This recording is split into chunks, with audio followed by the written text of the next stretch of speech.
Hi guys, JT here, and today I'm bringing you some information on the Humble Bundle Wired Productions Safe in Our World Bundle of October 2025. To help you answer the question, should you buy it? By using the links in the description below, you'll gain access to this bundle and support the channel in the process. Before I begin, I'd like to thank you, the viewers, for watching my silly videos. I hope they're helpful. Most importantly, knowing that you're watching it means the world. Anyway, let's get into this. At number 1 we have Gori, Cuddly Carnage, Special Edition. A chaotic, over-the-top character action game where you play as a foul-mouthed house cat on a hoverboard, taking on an army of murderous stuffed animals. Yeah, it is as wild as it sounds. You'll slice, slam, and rocket your way through waves of plush unicorns, grind rails at breakneck speed, and chain attacks like a furry Dante on wheels. Each level introduces new mechanics and bizarre set pieces, keeping things fresh and binge-worthy from start to finish. The hoverboard is not just for traversal either.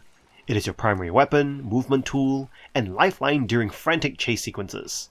Combat is fun and flashy, though if you're looking for Devil May Cry level depth or precision, you might come away wanting. Still, the variety of enemies, satisfying power upgrades, and optional arena challenges make up for the lack of complex combos. The tone is unapologetically crude and gory, but since you're only ripping up stuffed animals, it is oddly guilt-free.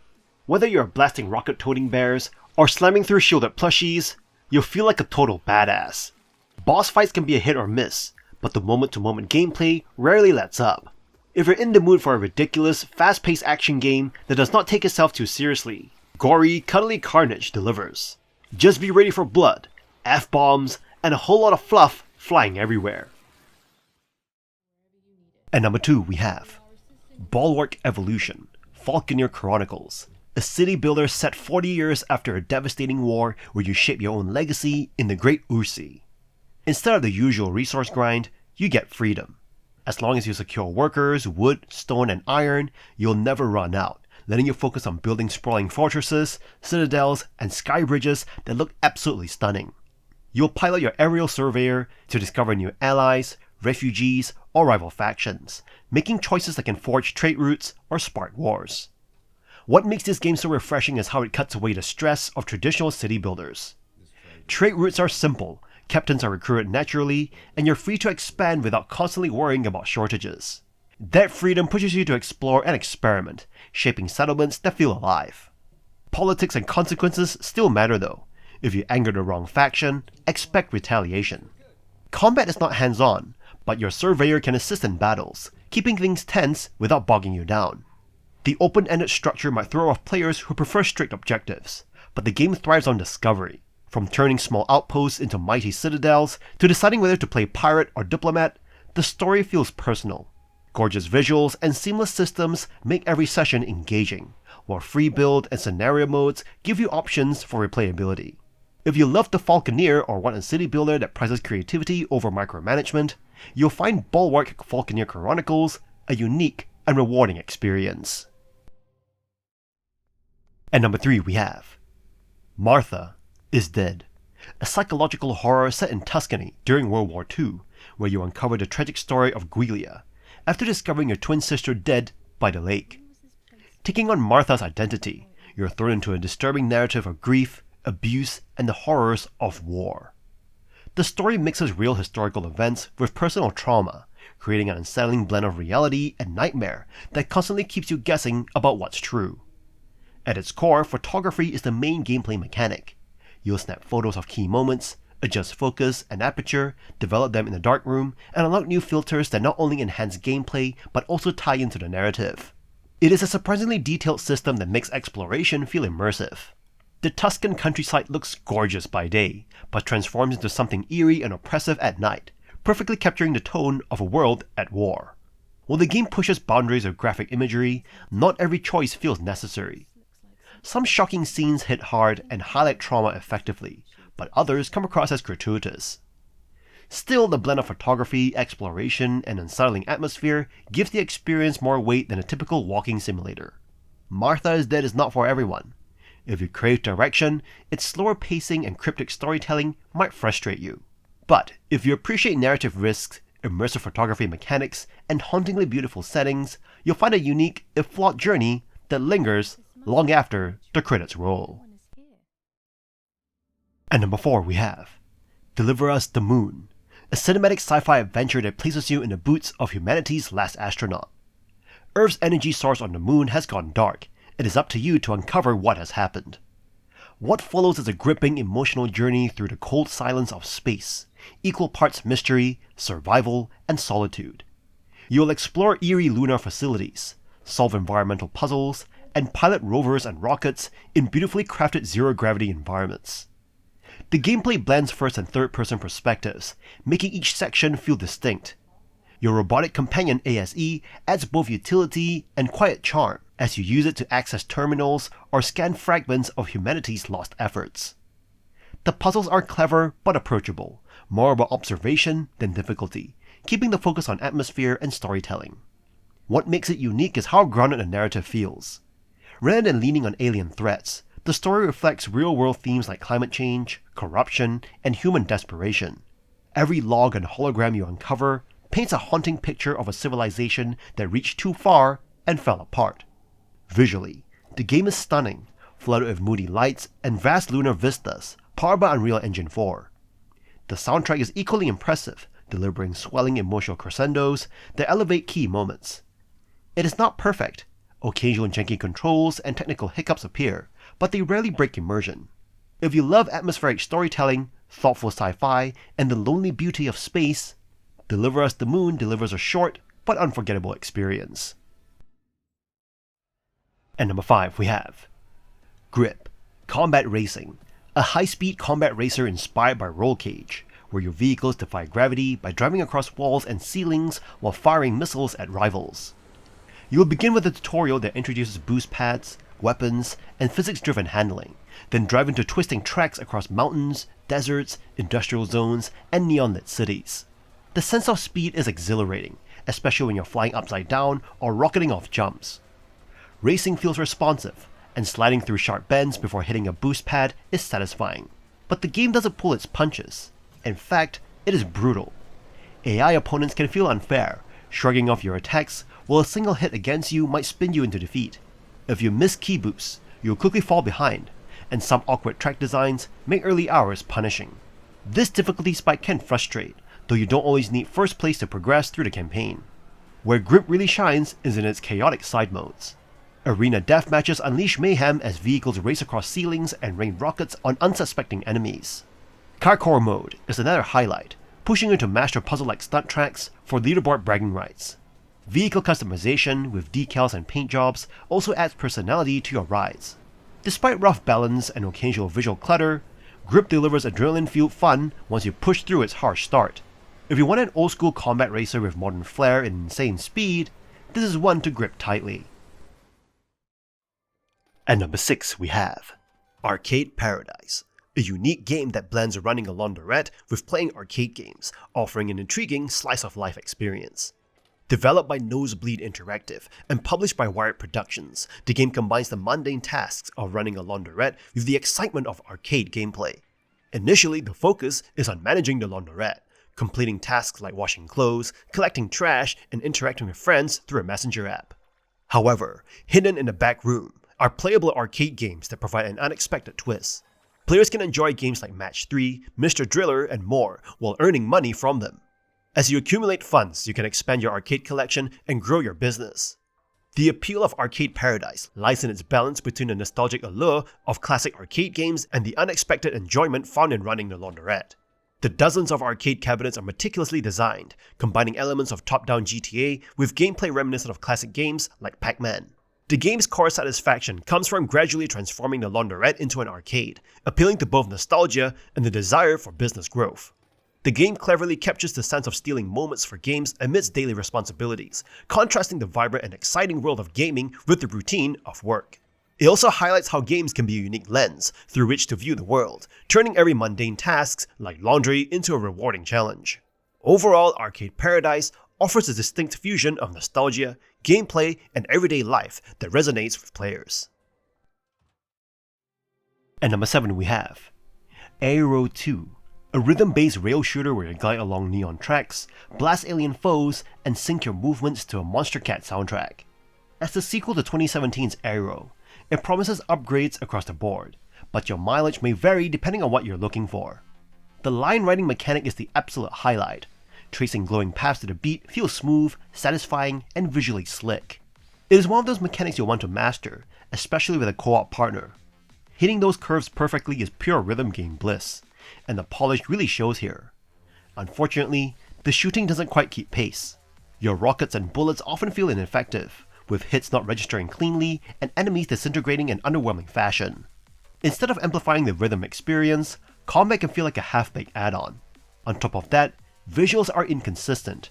Some stages pop with color, while others are just barren caves or recycle assets that don't match the game's energy. Replay value is also questionable. Weekly and monthly challenges sound great, but with fewer than 20 tracks, you'll burn through content fast. Unless you really enjoy hunting secrets, often hidden in split-second windows, you may not feel compelled to grind. The playlist itself is another mixed bag, with only a handful of standout songs carrying the experience. In a bundle, Aaero 2 isn't a bad ride. If you love rhythm games or Monster Cat, you'll get some fun out of it. But for everyone else, it's more of a solid warm-up act than main stage headliner. At number 8 we have The Falconeer, an open-world aerial combat game where you soar across a flooded world on the back of a giant warbird, balancing serene exploration with high-speed dogfights.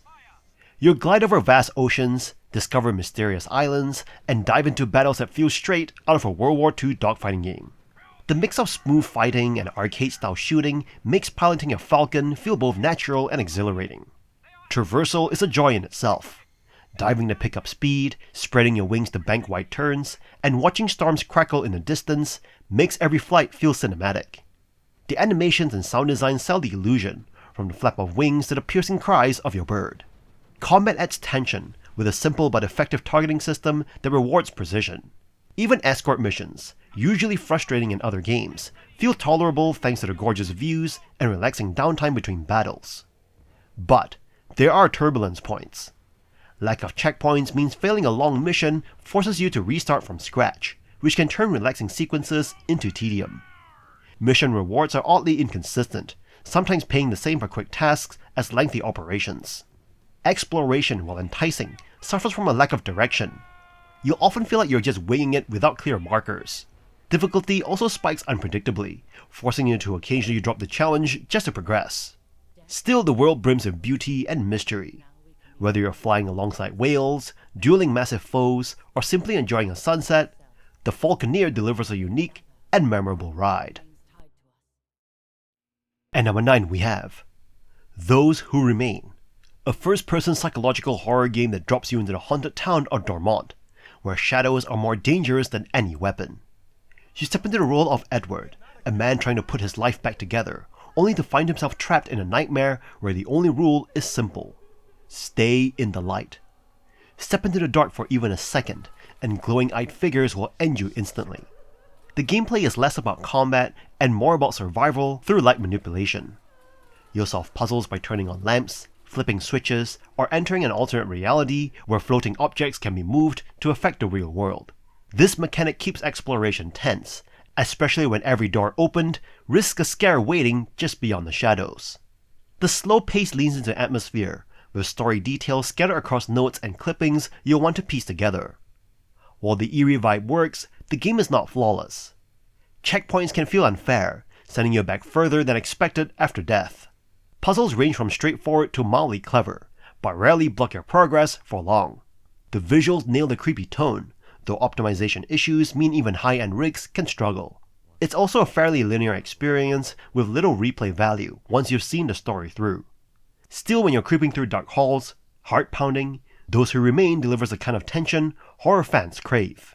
It is not groundbreaking, but definitely worth the lights-on playthrough. At number 10 we have Fractured Minds, a short narrative walking simulator that takes you inside the struggles of living with anxiety, created by Emily Mitchell at just 16 years old. Across several bite-sized chapters, you move through surreal, often unsettling rooms that represent feelings like drowning, paranoia, or helplessness. Each space asks you to interact in small ways, pinning a tail on a donkey, flicking switches, or finding the right exit before letting you move on. The presentation is simple but effective. The visual metaphors hit hard, with eerie imagery and sparse sound design that mirror the isolating silence of mental health struggles. Some later sections add more gameplay variety, like sneaking past searchlights in your home or solving a vent puzzle. These moments stand out and make you wish the game leaned into them more often, giving you something to hold on to beyond the brief bursts of imagery. That said, the experience is over quickly, about 15 minutes, and feels very linear. You won't find much exploration or narrative depth beyond the surface level symbolism. While the game does a good job of capturing the weight of anxiety, it doesn't dig too deep into coping mechanisms or reflection, leaving you with haunting impressions rather than closure.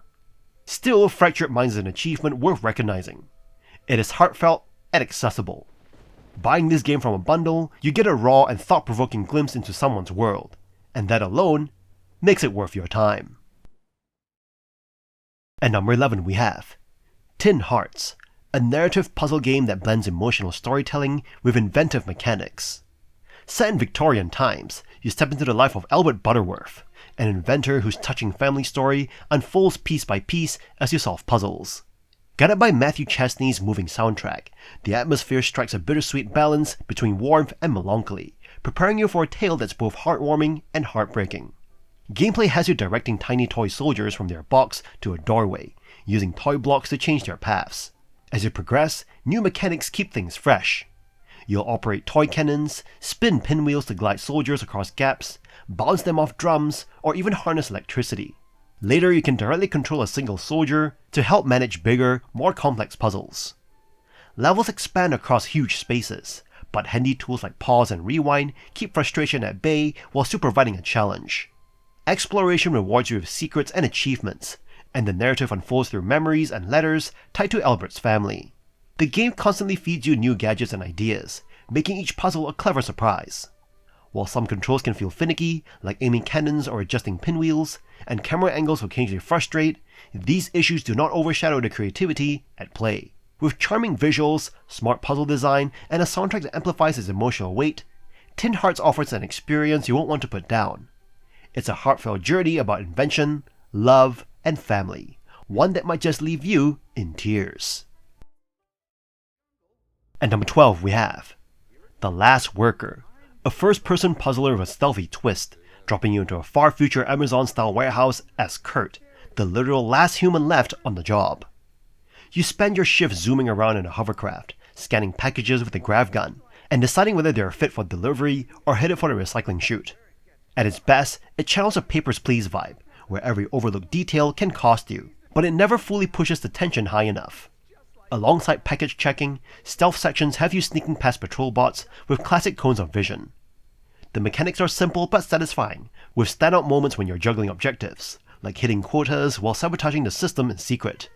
The hovercraft's 6 degrees of freedom feel great during deliveries, though the stealth doesn't use verticality as much as it could. You'll wish there were more sequences, like the descent through a patrolled silo, that show off the game's full potential. The narrative leans anti-corporate, but it is breezier than heavy-handed, with some fun satire and witty product gags. Jason Isaacs steals the show as your sarcastic robot buddy, giving the world a bit of charm even when the plot hits predictable beats. The Last Worker is a short, unique ride. It doesn't reach the depth or emotional punch of games like Disco Elysium or Norco, but if you're down for a quirky mix of puzzling, stealth, and satire, it is well worth clocking in. At number 13 we have Tiny Trooper Global Ops, a top-down twin-stick shooter that tries to modernize the series but stumbles hard in execution. From the start, you'll notice floaty, imprecise movement that makes your trooper feel like they're sliding on soap. Getting stuck on bunkers, invisible walls, or random scenery happens constantly, and the aiming system feels inconsistent. Sometimes bullets connect when they shouldn't, and other times they don't register at all. It is frustrating, especially for a genre that lives and dies by precision. Across its over 30 missions, the structure rarely changes. Shoot waves of enemies, rig bombs, or escort NPCs. While each level technically looks different, most boil down to narrow forest corridors and square arenas. Environmental clutter clogs your path, rather than adding strategy, and collision issues affect both you and enemies, making encounters feel messy. Boss fights are especially disappointing. After over-the-top cartoon cutscenes, they go down in just a few hits, leaving every showdown anticlimactic. Co-op does bring some life into the game. You can team up to 4 players locally or online, with full crossplay support. Playing solo lets you hire AI squad mates, but they're hit or miss, sometimes helpful, often lemming-like, and never able to revive you. Progression offers upgrades for health, damage, and weapons, which can give you reasons to grind, but repetition sets in fast. There are flashes of fun, like chaotic chopper or boat missions, that remind you of the series' potential. But overall, Tiny Troopers Global Ops feels like a clunky mobile port rather than a sharp PC shooter. And that's all for this bundle. This bundle is a weird drop timing-wise, landing right next to Choice, but honestly, it doesn't really compete. Choice this month is stacked for the $15, while this bundle leans more into being a charity set with some repeats and frequently bundled titles. If you're new to bundles or miss past giveaways, you'll still scoop up plenty of games to pad your library. If you're a veteran collector though, this might feel pricey and deja vu. Either way, it's a bonus loot. In any case, I hope you enjoyed today's video, and if this video was helpful, feel free to leave a like and subscribe, and maybe consider buying the channel a coffee. From the bottom of my heart, thank you for watching, and I'll see you guys in the next video.